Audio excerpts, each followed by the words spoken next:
I'm gonna show you in this video how you can create rounded corners in Premiere Pro.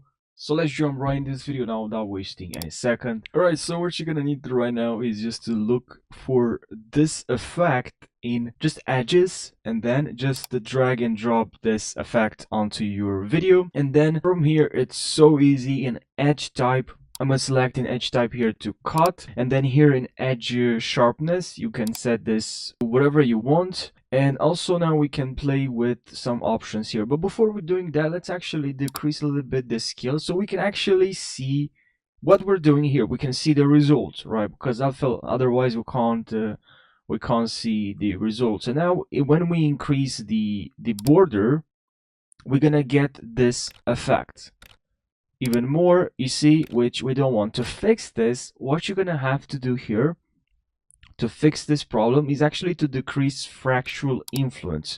And when you're doing that, voila, now you don't have this problem. So thanks for watching. I hope you found this helpful, and I'll see you in the next video. Take care.